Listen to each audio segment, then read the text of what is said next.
Takulandirani ku AMTV Malawi kuchimake kwa nkhani zenizeni. Ngati nkhani imeneyo kuno kulibe, dziwani kuti nkhani imeneyo ndi yabodza. The candidate pano pa Nation Publications Limited nditu timakeza ndatsogolero losiyana-siyana makamaka omwe akupikisana nawo pa chisankho chomwe chichitike pa 16 September 2025. Dzina langa ndine Suzio Chitete ndipo mlendo wathu lero ndi Dr. Joyce Banda. Ili ndi dzina lodziwika nditu akhalapo ndito na mtsogoleri wa dziko lino nthawi ina yake komanso ndi mtsogoleri wa chipani cha People's PP mwachidule. Tathokoza kwambiri Dr. Joyce Banda kuti munavomera kuti mucheze nafe. Ndikudziwa kuti ndinu munthu odziwika pandale komanso ntchito zosiyana-siyana, munakhalapo nditu president wa dziko lino, komabe ena akhoza kufuna akudziwa kuti Dr. Joyce Banda tikukamba za munthu otani kwenikweni. Dr. Joyce Banda ndi amene amakhulupirira kuti mwina mundilole nene chizungu. No problem. Kuti when you are a leader, you must fall in love with the people that you lead, and the people will fall in love with you. Ndiye ineyo nakhulupirira kuyambira kalekale kuti ngati ndikufuna kukhala mtsogoleri osati wa ku State House yekha, koma kaya ndi pa charity, kandi pa school, kandi party. Anthu amene ndikuachita survey aja ifa usogolerere kuti iwe ukutumikira. Yes. Ukwatumikira aja wakonde ndi mtima konse. Ngati kugwa nchikondi komwe kucha, kuti kuja kuti umakonda anthu aja, ukamukonda munthu kandi husband wako kandi wife wako, so umafuna chimchi chose chovuta chimugwere. Ndipo ngati ali ndi vuto likhale vuto lako iweyo. Chifukwa ndi ukukonda munthu uja. Chimene chimachitika ndiye kuti munthu uja amagwa nchikondi ndiwe, amakukonda. Ineyo ndiye Joyce Banda, amene amamuziwa Joyce Banda. Mwina mwamva anthu akunena kuti bola amayi sikuti amanenera zina yaye zimene zonena zokuti ndikhale mu office amandiona, ndisakhale mu office amandiona. Chifukwa philosophy ichi, chifukwa ineyo ndinali wang'ono kwambiri pamene ninachita ninaona kuti nagwa nchikondi ndi anthu akumalawi. Maka anthu ajanso ndi anagwa nchikondi ndine. Pamenepo ndiye ndi maziwa kale wina atandiuza kuti samakukonda singakhulupirire. Ndikudziwa kuti mukati muli nchikondi ndi anthu nene kuti anthu anali mchikondi nanu nthawi ina yake kapena panopa mmakhulupirira kuti anthu adakali mchikondi ndi ineyo Dr. Joyce Banda. Anthu ku Malawi sanasiyepo kundikonda. Anandikonda ndisanalowe president ndi mama kundikonda pano. Ineyo makolo anga chimene chinakondweresa kwambiri ndi chakuti poyamba makayikira kuti ndakwatiwa ndi mwamuna wakumpoto chifukwa chani ndi ine kenaka kuzaona kuti mwamuna wabwino akwalera iwo akundilera inenso. Samafuna kuti ndizipanga kena kalikonse kokhumudwisa mwamuna wanga uja. Koma ndimapezeka kuti mayi anga akachokera kumuzi akabwera ndipeza kulibe. Amayi anu ali kuti ali kuchitipa akukatana akuti akukaona azimayi. Amayi anu ali kuti ali kunsanje akuti akukatana akaona azimayi. Tamene ndinali wang'ono ndikombiri. I was 35 years old. Ndali zaka 35, 36, 37. Ine chimene chimandichita drive pamene popo chimene even pano ndimafunsa kuti tamene ndinali wang'ono kwambiri. Chimene chinkandichosa pakhomo kuti ineyo sindingakhale pano muntendere chonchi anzanga kuvutika ndipite ndikaone. Kupezeka kuti ndili msika wapa mponera uja ndikukamba ndi azimayi anzanga uphika tea imene muja. Kuyambira kalekale chimene chocho ndinagwa nchikondi ndi anthu amalawi kaya ntawuni kaya kumuzi makamaka akumuzi onse amaziwaso. Ndikukumbuka nthawi nake muli president ndipo of course ena zimadabwitsa akuti mkhozo okhala mugari mono muna pa convo paji koma mukamadusa kumudzi kuja mukakumbuka kuti apo ndipo auji akuti nthawi inake matha olokuyima mwina asekidwe samakondwera nazo zimene ndikhani ya chikondi okhaokhayo. Chifukwa in that particular case mayi amanyowa inamuona kuti mvula ikubwera koma iye wangoyima pa mvula. Ine ndiye sinimamvesa ndiye ndati taima ndiye anthu amadana nazo zimenezo chifukwa ukakhala mipando yathu inayi amafunika apite 2 days before akaone kumene kuchako akaone kuti anthu ali safe amene angafune kumupha Joyce Banda kumizi kuja ndani inuyotu. Koma anthu akumizi kujayi ndiye ndinayimika ndiye nditayima uchaso amathawa. Ndiye ine ndikuti amayi ndikuthamangira inuyo ndiye kuti ndiye mwabweze akubwera mbuyo nditere awanyamula mfuti akundithamangira mbuyo akuisonyeza kumene kuli nzimayi uja ndiye ndine kwathamangisa kufunsa kuti chifukwa chani mukunyowa. Ineyo concern yanga chifukwa chani akunyowa. Is there anything I can do? Chilipo chimene ndingapange. Ndiye iwo janongo nditenga kundizunguza kuseri kundionesa nyumba yawo kuti tona mvula ikulowa ngakhale ndikhale katimu ndinyowapi. Ndiye ndangoyima kuti meitatere ndi momwemo. Ndiye nauza kuti sinzabwera so pano mpaka takumangira nyumba. Ndiye tinamangadi ndimayamika Yehova kuti anandipasa upangiri kuti madera ambiri otero ndikanena kuti ambuye mundithandize sikuti ndinazo koma ndimange nyumba apa ndimangire munthu nzanga zimathekadi. Ena manena kuti you demystified the presidency. Munakhanga to president uja muli mtsogoleri makumbukirabe anthu aja nthawi inake pa msonkhano ena mpaka madaba mathaolo kwauza polisi aja ndiye yakulaku ndifuna anthu andiyandikire. Ndimayesa muna munthu wakhala mtsogoleri pena ndi ma protocols ochitika umayinabe kukhala munthu osiyana chifukwa chani inoyo munasankhabe kukhala yemwe uja Joyce Banda anthu amene amandziwa? I think maybe background yanga ndi belief yanga imene ndikunenayo yoti ndimakhulupirira kuti munthu aliyense ankhale uyo mwampeza kusesa kuseli kwenye amato anga ali ndi china yachi cha nzeru chimene angandiuza. Fo aliyense ife ineyo agogo anga anandiuza kuti munthu aliyense amabadwa ali chonchi. Ndiye ndikuyankhula kwa azimaya zanga kuti munthu samabwera ali zala chonchi yake amabwera ali chonchi. Ndiye agogo anga anandiuza kuti zimene Mulungu ayika umu ndi zako iweyo wina sangatenge. For that reason it is not even scientifically proven koma ine nachikhulupirira fana nali mwana. Ndiye kuti ndimati ndikaona munthu aliyense ndimaziwa kuti uyuyu anabwera ndi zake zimene angandigaire ine zimene zingandithandize moyo wanga. Ndiye nthawi imene ndili president I think chimene anthu chimachita excite kwambiri zakuti ndimafikira moti chachikulu kwambiri chimene ndimakonda ine ndikuhaga. Ndiye ndikafika paja ndizikumbatirana ndi azimaya. Ndiye sipano ukafika mpando wina zimalepereka to amalesa zimene ziyamalesa ndiye anthu amakukalipira a security akwachi. Ndiye amati akaona zimayi uja akuthamanga waona mayi Banda manja watambasula amangomwaka. Funso limene amafunsa ndira kuti simukuzometa chokera ndi mayiyo. Sitinga apherero atafika poti ifeso tipindula. Tinamba kuhagana nawo kalekale asanakule. Ndiye basi ndichibadwa basi. Komano tingaphunzirepo zotani? Ndikudziwa kuti nthawi zina mwina mukuganiza kwanga ndikamaona mmene mumacheza ndi anthu osiyana muli pa nsanja ndinu president for that matter, but the urge to get very close to the people imakhalabe kuti mtima uja ulipobe. Nde mmaziphatikizana bwanji zofuna mwina za security ndi zofuna za iniyo ngati munthu unotsopano mmazilumikizana motani? I think the will to serve. Yes. The will to serve. I think ine ndimamva kwambiri zoti servant leadership ndi I think timaitanthauzira mosiyana koma kwa ine ndimatanthauzira monena kuti it's not about what the job brings but what you bring to the job. Iweyo usogoleri uja sikuti it's not about the power that you get koma iweyo zimene ungapange kusintha moyo wanthu uja. Ineyo greatest joy yanga imakhala yotija kuti chifukwa choti ndine sogoleri ndi upangiri wotha kusintha moyo wa anthu aja. Ndiye kuti ngati ndili sogoleri munthu uja alibe pogona ine ndikummangira nyumba. That's how I get my greatest joy. Koma kutheka so iweso kukhala sogoleri kuti ukhoza kupeza joy pomukhoma nkhonya wina. Ndiye kuti ine ndine sogoleri iwe uzindiopa ineyo. Ndiye anthu aja akaona akakuona kukwade kukakhala patali potero iwe sungafikeko ungodusa anthu aja angokwinyata. Imene chaso ena imatha kuapasa satisfaction. Tufande kuti ndusu ndiye kuti mphamvu. Ndiye kuti ndi mphamvu zimenezo. So pano ine mahagi aja the fact that ndikupita ndikupasa na makii ndi mayucha asegule nyumba yacha alowe chifukwa siku lina nalowa nyumba mwache muja munalibe china chichonse. Potuluka ndinapeza kuti chitseko palibe namuuza ndati nyaso usatayi chiseko ichi chikwekwerero kumpota mati chikwekwerero anandiuza ndi iyeyo kuti ndati chitseko chili kuti awe chene chicha mama ichi chisasa ndati ichi ndi chisasa ali ichi imene chimdi chani ndi chikwekwerero ndimango chikokera apa ndikuika chintengo namuuza ndati uzagona nyumba chiseko osati zizi ndipo izi usatayi ndizataya limozi. Siku limene ndimakapereka nyumba na mangadi mu chisomo cha Mulungu nyumba yatheka tinakanyamula limozi chikwekwerero chiya kuchitaya for it's a case that must never come back into her life.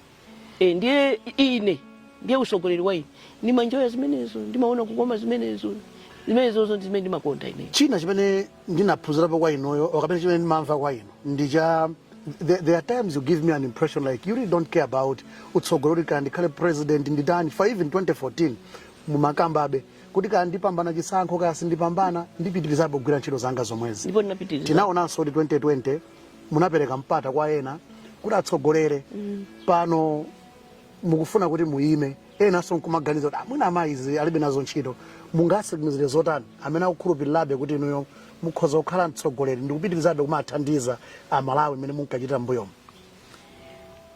Kuyambira pamene ndinaganiza zoti a president chakwera atandifunsa ine kuti amayi bwanji musayime inu poyamba nandisatira ku America paja ndimagwira chito konko. Yes. Ndi atabwera tiye ndizipita ndini maziwa amene anazachita introduce kwa ine anali mwana wanga Roy anandisamuka wale ndiye ine nthawi imeneyo ndiganizira mwina ndipitadi. I had a very good job, mwina moyo wanga ndi omwewu ndimalemba mabuku umene kuja. After president yeah, ndinali ku Woodrow Wilson Center, Reagan building, opposite the White House. I mean, I was okay. Ndiye kenaka ine kumabwera kuno ndimaganiza kuti ndikazionera konko, believing kuti mwina chito yotumikira Malawi sinathe ineyo. How I'm going to do it sinimadziwa kuti ndikaenda kapena zijanduza bwana achakwera zija kapena ndikapanga zina.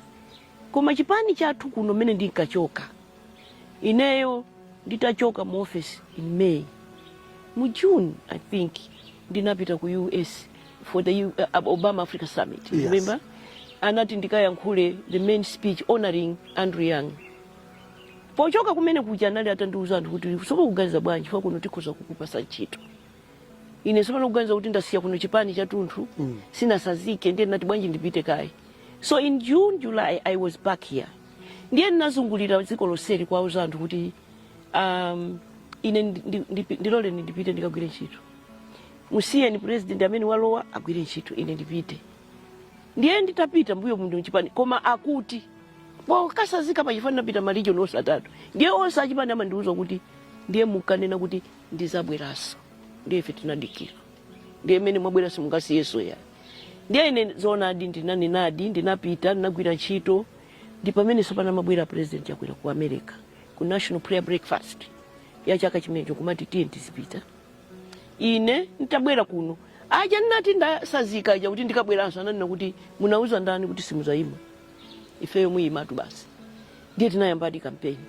Ndiye mpaka ndinakapereka my nomination, if you remember 2019 nakapereka nomination papers. Ndiye napita kuja kupereka nomination papers. Ndiye tinayamba campaign mpaka ndiye ndi pamene sopano president yakwera mabwera kuti mukumbukira kanti nakamba ija ku America. Amayi mukuona bwanji. Momwe mumene akunenera anthu leromu kuti gwirizanani ngati mufuna kuchosa usogolo umene ife siti kukondwa nawo gwirizanani. Ine ndikenaka ndinavomera.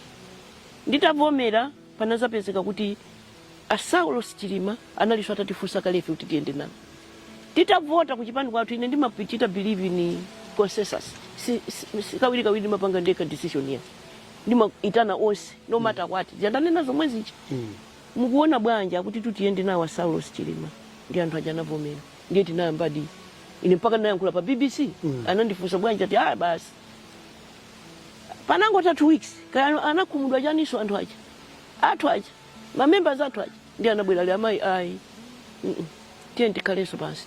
Siku loyambirira tinali 65 committee yathu ya NEC. Amene anavota kuti tikhoza kuyenda ndi MCP kapena ndi 6. Majority inali UTM. Ndipo mende ndikayankhula pa BBC bani.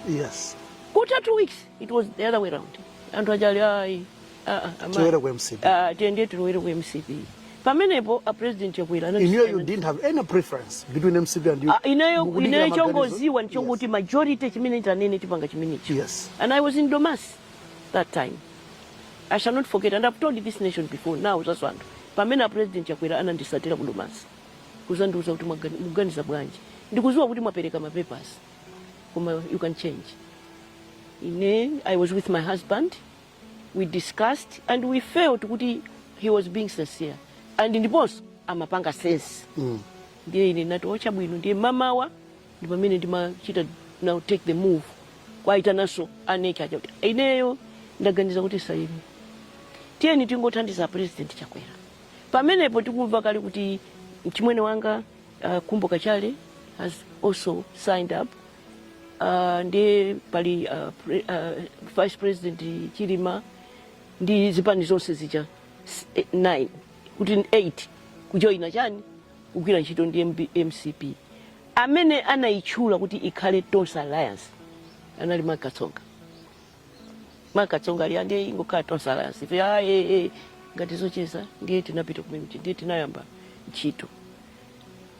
Ponena momo pa Mulungu. Amene nthawi zina amakhala ndikuti koma amayi muganiza bwanji anali SKC. Muganiza bwanji it's okay nanga ndi munthu ndi mbusa tonse amene tikagwira ntchito limodzi kuombola dzikoli.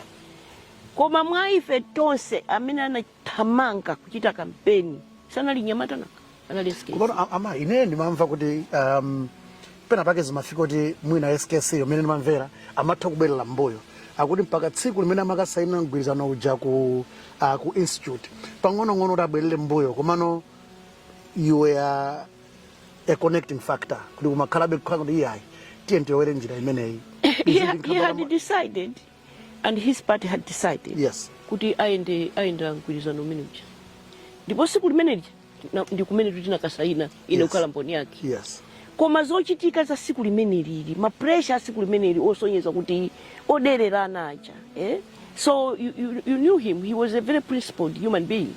Ndiye sipono sama mvesesa kuti so if indeed we are going to work together, why are we undermining ourselves each other today siku loyamba. Ndiye indizona ndi kuti by 10 o'clock 11 o'clock kuti kupita kuja ambiri amaziwa kuti he was in my house. yes Just to try to get assurance for me as a mother figure. yes Because he was the age of my son and they were very good friends. Yes. And you know that's why for me they both died very close to each other and they were very close. Mfakiti kuchipatala kuti wanga ayo apite anatenga ndi Saulos kukamperekeza mbale wache kuchipatala. Oxygen itavuta kumene kuja. It was Saulos. In fact I met Dr. Mashope the other day amandiuza kuti inetu Jeff died on my laps because Saulos had called me to say look after our brother. Kumene kukuja ni kumene kuja amakakhala. So Saulos was seeking that assurance. So he was seeking he knows. Imwina zikhala zoona amayi muganza bwanji. Ndiye ine ndikuti tonse tinapita motero kuti yeah but no, we shall be fine.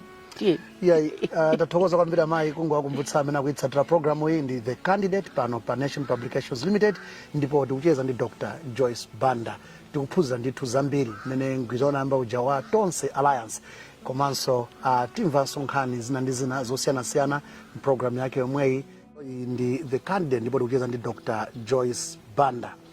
Ndiye mbiri yanu pandale sikuti yayamba lero timamva kuti ulendo wanu unayambira ku UDF mmafotokoza motere nthawi nake DPP kuti mpaka mufike pamene mumakhala ndi PP.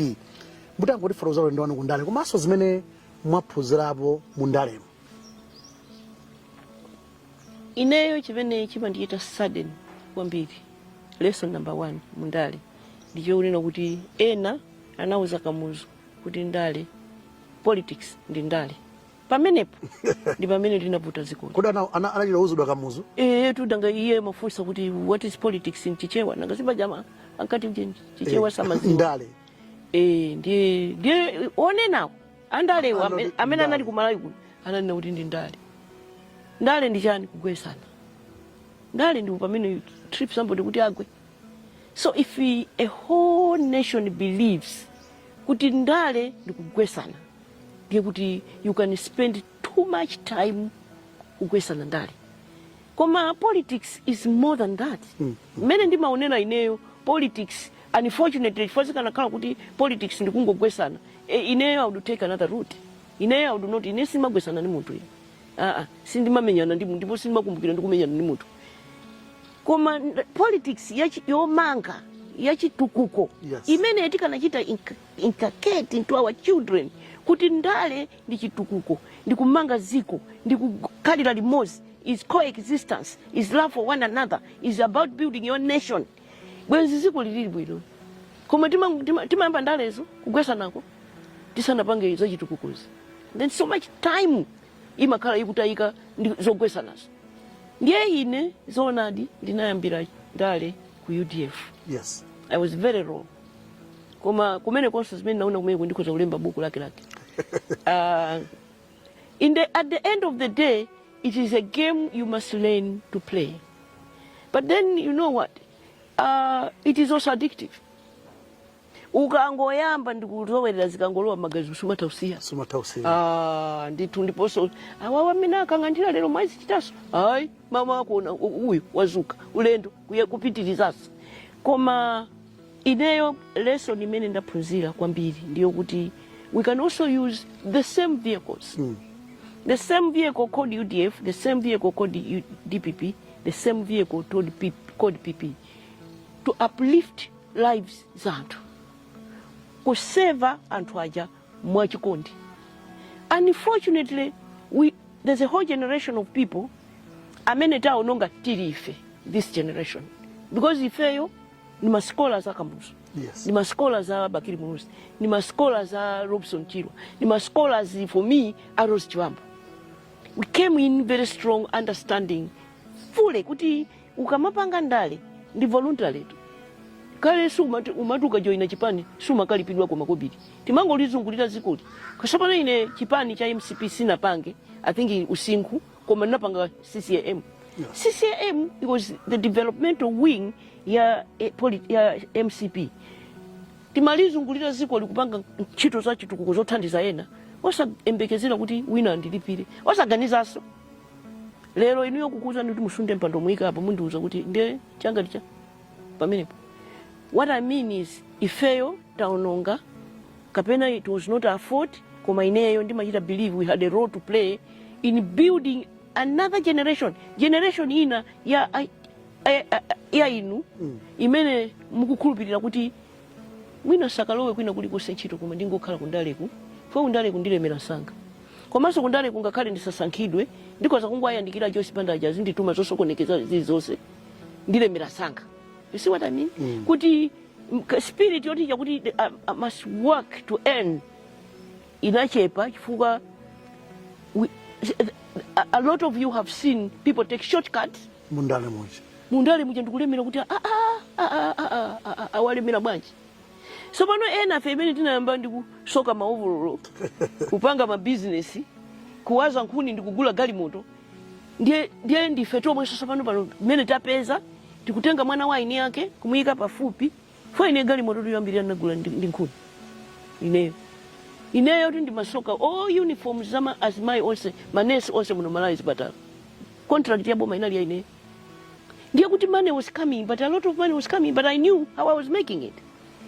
Ndiye ineyo mutengera mwana wa ine yake kumuyika pafupi so pano ndikufuna ndale ndiye ndimuuze kuti ukaka khapawo ndikupasa 100,000 so pano inu mukapita kuja just 5 minutes mwamukesa uja magazi mwamusi yakufa kuma mwana ndila chani 100,000. And my question is, how do we fix that? Inuyo UDF kuja makalako DPP munayamba nao nditu DPP mwakalapo minister vice nasa ina certificate ya DPP. Yes, alu ijana ila design because ukambaso kuti UDF kunaliswa nyamata amene ankapanga za chipolowe DPP kunaliswa nyamata amanga za chipolowe leo ndikuona so zomweze zikuchitika. How can we fix this, the political violence that we see? Ndale za smart mene mukufotokozera inu ndale sakhale zogwetsana iyayi inu munaona wa pipi atamenya mtu mundiuze most. So I'm talking, that's what, so I'm answering that question. Yes. It's about leadership. You can put your foot down. You just put your foot down. Medu kamba panopa mwachitsanzwe anga kumamenyedwa kumachita mwina mademo ena manna udiya kula polisi muna kungoyang'anira kaya serikali kungoyang'anira utsogolero maino bwera pomotani just to learn from your experience. Ineyo I believe fully that in serikali amatenga instructions from a boss. Ndikunenera nje izi ndine mwana wa serikali kamukuziwa kale so babu wanga nali serikali and what he told me tawi zina timatoka ngati robot nditu chifukwa zimene wakuuza senior ndi zimene wenera kuchita ndiye kuti wina akamakhapidwa iwe wangoyima pano uli mu uniform wakuuza wina wake. I don't know if you know what I'm saying. Kuduka ngoyima kuti musachitepo kanda siye nazipana let them kill each other. Ngati sana nene ndiye kuti that is also silence is louder than even instruction. Ngati sina ndenda ande tuna mene tingachitire o wina wake pasi pakopa sako kuchita regard iwe ndiye akupereka my instruction yache. What am I trying to say is that the danger with that is that ine ngati ndili president wa ziko la Malawi ndiye ame ndi police akungoyima pamene anthu akupana. It's not going to be possible when Hague comes here or when an international organization comes here to call me accountable. They will hold me accountable. As a leader? As a commander-in-chief. As commander-in-chief, yes. As commander-in-chief. Sindakuza nikuti serikali matenga lamulo kwa boss wachi. Yes. So pano boss wa ame commander ndani. Boss wa inspector wa mai ujeni ndani. So iwe ngakale suna nene pa sizingatheke kuti Joyce Banda wakhapidwa ine sinimaziwa commander in chief sangane usamaziwa commander in chief ngati general wache akungoyima kuma anthu akuphedwa, inspector general wake akungoyima pamene anthu akuphedwa, ndiye kuti iwo awiriwo alandira instruction kwa wina wache. Ndingakhala nene kuti palibe amene watiuza, ndiye simalamulo uniformed people, because that's why president mumata kumuona wapala uniform ya army. Ndiye kuti ndi boss wandani wa bambo aja general atwacha, ndiye kuti ndi boss wandani ndi wa mai ujeni mai aja ku police inspector general. Yes, ndiye kuti wangati angoyima ine ndikuphedwa tuma ndindani sapo sapo. That's how it works in the force. Ndine mwana wa serikali ama. Ndipo medu kambano nkhani ya utsogoleri, as you are aspiring for office, your excellency, nimafuna kudzoti kodi what's the plan? Malawi mukunganizira motani tamba nkhani ya political violence tili pano mavuto medu kumana nawo ndomwe aja munakumana nawo in 2012 nkhani yonso wa forex tukamba pano ma business yakufa mafuta munafedereza amene. What's your plan for Malawi? Poyambe ndimalize nditseke ija timanga ndinene kuti koma zimene zichezikoza kuta asogoleri tichafuna za political violence zopwetekana atopweteka anaini ache ameti kwatuma ndikunenera njizi wina nakamenyedwa chimwala uko anali chipatala kuchipatala kuja analemba telefoni analemba message kwa ma activist atu ifeyo amatituma amatitsutisa chamba kuti tizimenya anthu koma ineyo ndatopa anandimenya kuchimbia koma ndikudwala koma paliba kundisamala. What was your last assignment? Anati tikamenya Joyce Banda kuzuzu ndiye titapita sina pezi. That day my son ineyo takafika kucha nachita council meeting yanga ijaifa kunalivula. So when that was sent to amai mafuna mutatsindika pamene tukamba nkhani ya political violence. Yes. Are you also a victim now? I am. I have even raised the attention of the leadership of this nation. And I'm saying this leadership meaning the president, yes. The police Yes. Because this is my commander in chief. He's my commander in chief. So he needs to know that my life is in danger. If I die, the commander in chief shall be held accountable. I'm not joking. That your life is in danger, maganzamena uchokera padi. Is it just intelligence that you got? No. No, wani ndi amena analembayo. Chimene cho ndinacho nasunga. Koma meeting yanga imene nakapanga kuzuzu lately now. Ndiye anthu anasatira ku meeting kuja pakati anajambulidwa zitunzi. You think I can sit here and talk to the nation? Is that my and you raised it with the leadership. And I wrote to the head of state so that he knows that my life is in danger. But I'm just me. And all in Malawi, ndi amantha akuopa apart from kuzunzika za chuma ndi zina zonse. Panopo sali pa chiopsezo chokhapana. So ine ndili ndi chipani choti ife sikhapana. Iwo ngati akufuna kubwera ati khapa ife koma ine ndawo zathu sitikhapana. Ife sikhapana na. Ndipo pakamwa pangapa simundipa ndikutuka na I know your excellency, we have got a lot of issues to talk about, but it's still interesting. Why would somebody really want to harm you? I know kuti bale wanu ndachakwera where you're coming from. Ndwabwino. Komano zikhoza kuchitika kuti amene akuchita upanduwo akungozichitira pa iwo okhawo kapena what was the response from achakwera ngati munayankhula nawo pakhani ngati mene? No, in fact ndinazolemba. Ananena kuti ndikudabwa kuti ndimukhulupirira kuti ine ndikoza kupanga ndichibongo. Ndiye ndikuti hi your commander in chief. Basi ine ndimangukapo mwepo. Siningane pena paliponse siningathe kuziwa kuti a president chakwera ngafune kundichita ine harm. Chifukwa ndinagwira nawo ntchito bwino, sindimanyoza, ndibe nawo chifukwa. I respect him as a brother. And he's a head of state. And I must respect him as such. But when my life is threatened, I will hold the commander-in-chief accountable. Muli president, mwanenadi izizi zoti mwinabe zinachitika tikudziwa. Muli president, sikuti nkhani za political violence tikumvazi zinalipo. What were you doing? Chimene chimachitika ndi chani? Kuti pasakhale china chilichonse mwina kumva za mtopola uchabuna nyamata apipi amenya munthu uko. What did you do that stopped what has been a trend? Kuchokocha. That's all. Inuyo mulipa timu ya ine. Ndiye ndimve kuti mwamenya munthu. Ngati sitikumangani. I'm condoning. True or false? Ineyo ndimve kuti inu mwamenya munthu. And they are just looking at you. Ndiye kuti ineyo ndi amene ndikukutumani. Zikachitika zimene zijazo anthu kuchita chifamba muziko. Ndikumaka khapa ana anzawo. and they're still walking around free. I'm condoning that. Yeah. So ineyo chimene mukundifunsa kuti mukapanga chani kuti zimenezo zisachitike. Munthu uja kandi sirikali yatha, kandi nduna yatha, kandi wakwame yatha. Anthu aine kuchosedwa. Yes, people must be held accountable. Kuti mawerenga Bible, Adamu atadya chipasa chicha. Mulungu amakhululuka zonse. Anabwera pamene paja anamukhululukira zonse akanangoti ndiwe mwana wanga pepa zibe kanthu ine ndi Mulungu ndikukhululukira ndiwe mwana wanga mmozi. Anati uzatani koma? Uzafa ndithu. People must be held accountable for what they do. Kungu wakumbutsa omvera kuti program yake ndi ya The Candidate ndipo ndikucheza ndi Dr. Joyce Banda. Tibweranso posachedwa za ndi Dr. Joyce Banda. Nkhani ya chuma tili pano ndipo pomwe paja mene zinalili mwina 2012 nkhani ya mafuta zimati mwina make khanga zikuyendapo pang'ono choncho tibwereranso komwe kuchi. Nkhani ya forex ndi aliyesa kudandaula. Should Malawians trust you with their vote? How are you going to fix these issues? But I fixed them already.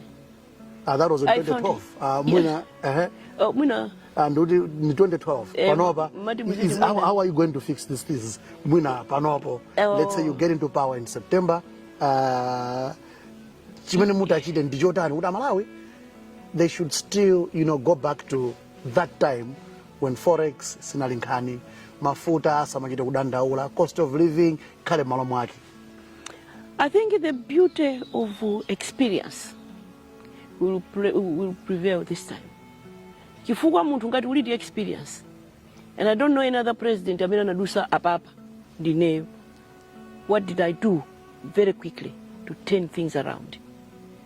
What I feel would be important for any leader coming into office now is to begin now thinking about what to do. Because we are dealing with a nation that is desperate and in dire need of proven leadership. Ndiye kuti ulowa ngati lero, the first thing you must do is to assemble a good team. Joyce Banda Aulura anati, the most important attribute of a good leader is the ability to assemble a good team and to know that that team can know better than you. Am I making sense? Joyce Banda imene ndi koti yokuti ngakhale ku Chatham House nakafika. Imene munthu ndiye kuti ideyo ndimakhulupirira kuti I believe in consensus, ndimakhulupirira zomangopanga weka. Ndimakhulupirira zoita mukuti bwanji. Ndiye kuti ngakhale 2012 zitati chonchicha. Ndinaita, if you remember, we had a national dialogue on the economy kunyanja for 4 days. Mafumu, civil society, manduna, chani, where we came out the economic recovery plan. That economic recovery plan iniyondi kukuzani kuti mukayambire kuyangana National Planning Commission, mukayangane maboma onse, maplan onse, mukayipeza kuti akakatundika chakana choka mujeni, kana choka the economic recovery plan. A document imene yalembedwa ndi anthu onse is owned by all. Ndiye kuti apapa, because I've gone through it before, chimene chimachitisa kuti zimenezo ziteke is the team. Iweyo uzivomera sungaziwe zonse. Ndiye kuti you must immediately put a team together. Ineyo I'm thinking kuti the greatest challenge that is going to be there when we go in 20 September is food security. Before anything else, is food security. Ndiye ine ndikamaenda mmizimu ngati mukumvesera mamiti nga ndikumanena kuti priority ya ife tisanachita implement the full manifesto is kudyesa mutu kudyesa kama kulimbisa tupi. Meaning education, food security and health. Koma apapa chachikulu choti tizachite chifukwa chakuti September, October, November, December, January, February, March. Those are the 7 months that are going to be critical in the next government. Why? Because mvula imene sio chaka chino chimene anthu ambiri sana kulole ndiko. Ndiye kuti anthu achaza kala opanda chakudya. Kuyambira tikamalo September sipano kale chili 75 chimanga.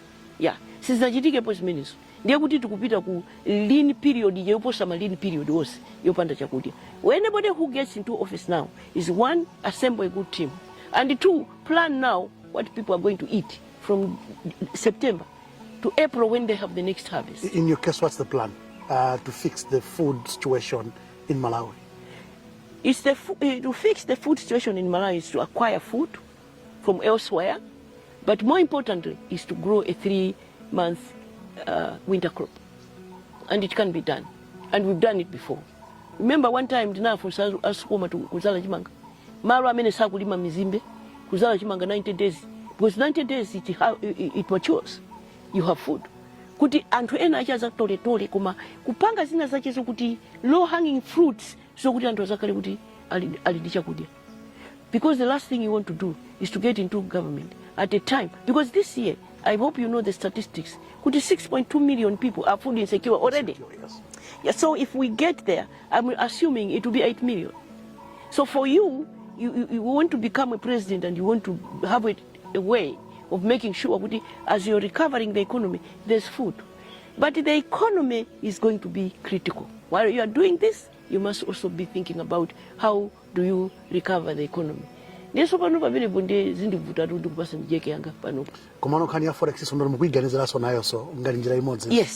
Forex, you know the reason why we find ourselves here, the reason why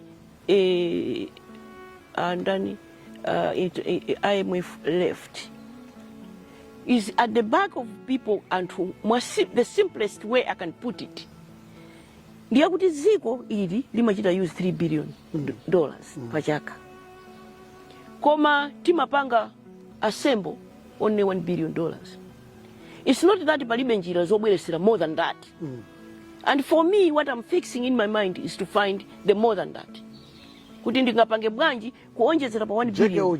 Jeke uja tabiri. So pano kuipa kwake ndikwa kuti zimatiso zikabwera is 1 billion chakuti imeti mapeza ayi.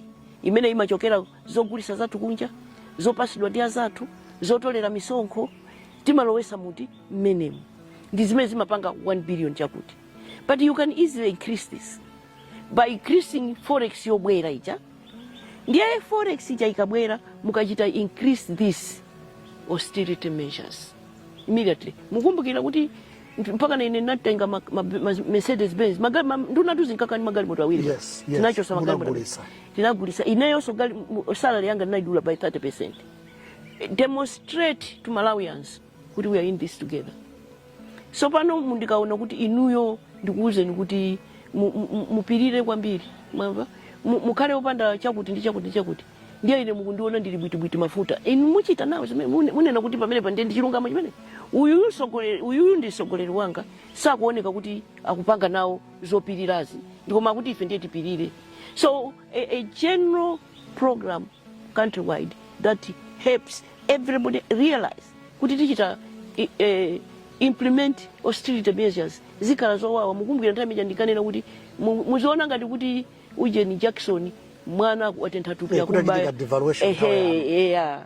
koma tupi lija likazizira tikhala tikondwera tonse koma kuti osambaya mwanayo kuchifanya kuti amba kupweteka ndiye tikhala chonchi kuchita so engage anthu aja anyanyalaja will be key immediately same week kuchita engage anthu aja azungu maiko lithandiza. Ndikakuyankhani zimenezo ndiye mandilemba kuti azungu akuti. Koma ile pamene po Dr. Joyce Banda mafani mvetsetse. Maona kuti pokhulupirira azungu kapena ubale wanu ndi anthu akunja unali bwino kwambiri. Mpaka nambo ganiza kuti amwina mukungotengano zimene auni nayo wacha ngati ina IMF ndi gulu lotero. So pano listen. Anthu anakhala moyo wabwino kapena sanakhala wabwino pa 2 years. What do Malawians need right now ndi moyo wabwino? Anthu azizunzika choncho kuona ndinja ifaine ndikuopa kuti andichita kuti azungu akuti. Nonsense. Ujeni azunguwo IMF si anthu akudaya. Ndiye sopa ndikukamba ndi anzanga pamuzi paja. Ndiye ndiauza kuti IMF akuti anoti mune nacho ndi chani? Ndiye kuti azungu aja nakaonana nawo aja. Akuti nkhani ya ubale wa dziko ndi maiko ena. Ndi maiko ena tiukonze. Ndofunikirabe. Ukhale bwino ndiofunikirabe. Muzizi watu kuti ndalama zongogawa zija za aid za chokaiti zambiri. Yeah. It's not going to be easy kumangopeza anthu oti akupasa ndalama. Koma mukhoza kudabwa soti momo mukhoza kupezekaso ena ukupesa ndalama zija. Chifukwa it is going to be trade and not aid. More trade and not aid. But it's not that aid won't come. Yeah. Zimafunika network itu zinthuzi. Nkhani ine imene mafani mvetsetse mwana kuti ndrama timapeza ndi zochepa. Ena kunja kwa makamba soti katangale. Chinthu chimodzi chimene chikuononga ndrama za boma. Pa nthawi yanu ndimakumbukira kuti chimene munkakamba nchoti ndalimba mtima mpaka kuchotsa kuti anthu ena ake akuluakulu mboma amangidwe chifukwa cha nkhani za katangale. Pa utsogolero wanu pothala ndi katangale chimene munaphunzirapo ndipo chimene mungalimbikisenso mudakhala mtsogolo wa dziko chingakhale chotani. Chimene ndinaphunzira ndi chakuti nthawi zina amene samamenyana ndi katangale sikuti sakufuna kuopa. Chifukwa isinotize anthu aja ukufuna uzilimbana nawo aja uziyamanga aja amakhala anthu amphamvu kwambiri amakuuza so ndikupaka iweyo ndikuchulaso kuti ndakupasa iweyo ndiye iweyo ukanjenjemera umanjenjemera ndiye basi basi sindikumangani uja ndikumangoti ndikuzikundikira iweyo umangochita put your foot down inuyo mundichuledi inuyo munene kuti ndakupasa nini yeye kanena kuti ayamba izi mai Joyce Banda sapilirira yeye chifukwa yena kwaopeza kuti ndiye chula au kabena akuchula ngati suna I'm married to a fine lawyer one of the finest this country has produced winner Asusa Satan Richard Banda is a good lawyer to me ndiye anandiuza kuti ngati suna pange osamaopa ngati suna pange osamaopa chifukwa anthu wandeso pano azingozolowera kupanga zimenezi koma iweyo kwauza kuti undichule ndiye anthu aja akuchuladi koma at the end of the day suzapita ndende iliyonse chifukwa pazakhapo panda mbondifa sunatani sunapange. We need to be brave, we need to strike a balance.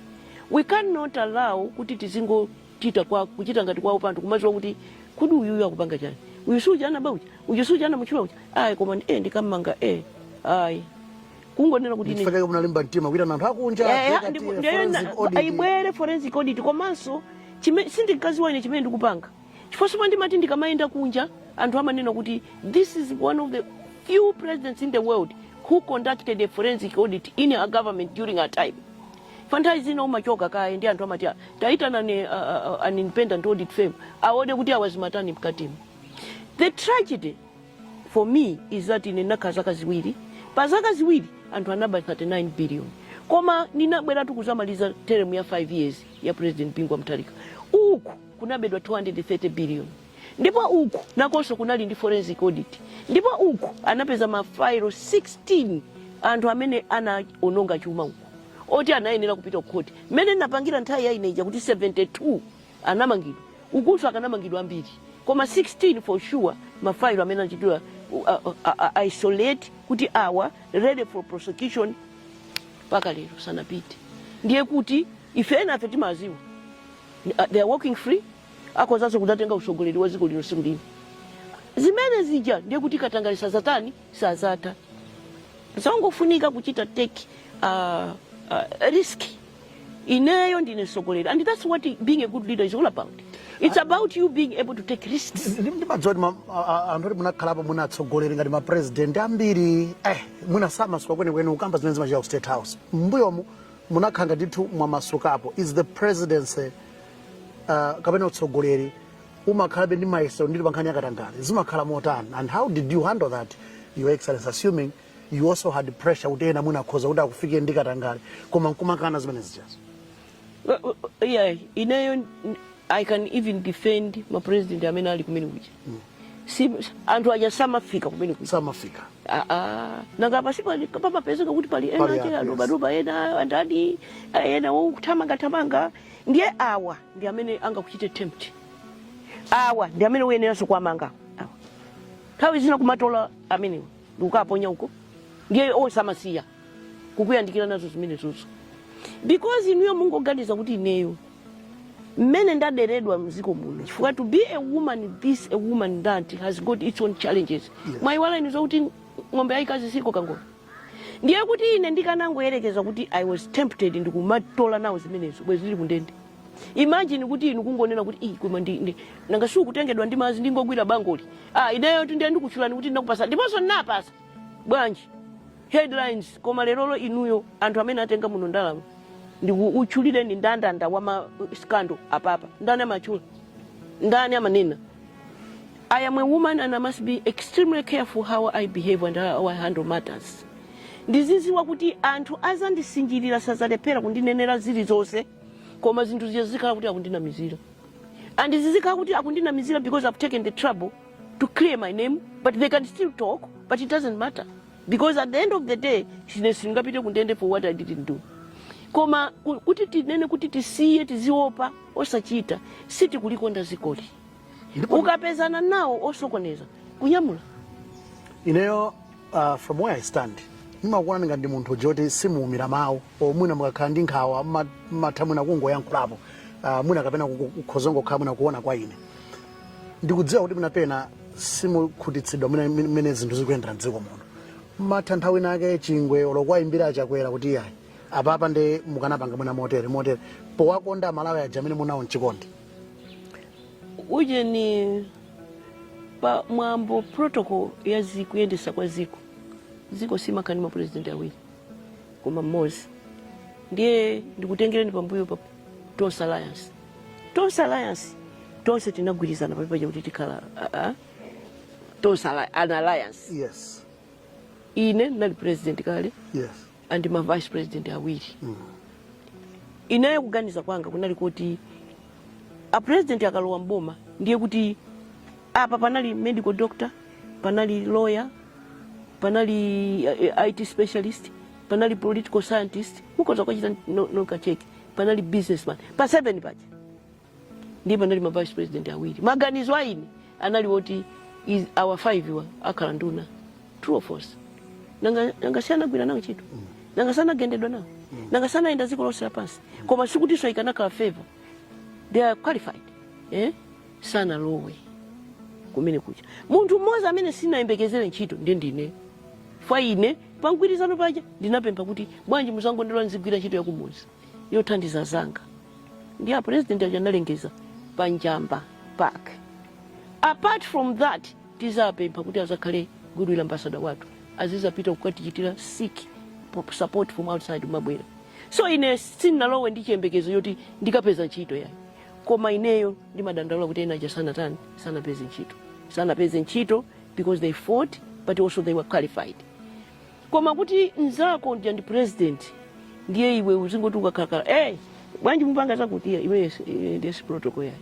Unless you are requested mungangati pamene panagwa cyclone Fred ndiye a president aja anaitana ine ndi president Muluzi bwanji tonani zagwazi mundithandiza bwanji mwina ndingokupemphani kuti inu mukhale goodwill ambassador. And I must tell you kuti ine nyumba namba kumanga 2005 sinasiyepo kutero kupano ndikumanga somo ziwiri right now as I'm talking to you.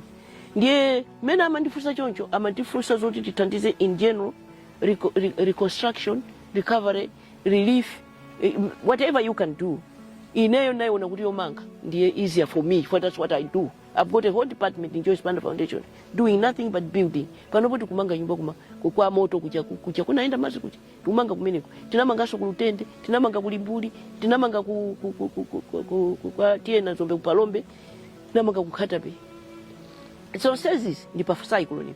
Koma kuyambira kalero bu transformation trust ni ntchito yanga. Yeah, so a president aja kuti uzo kuti ndithandiza ntchito ndikoza kuthandiza.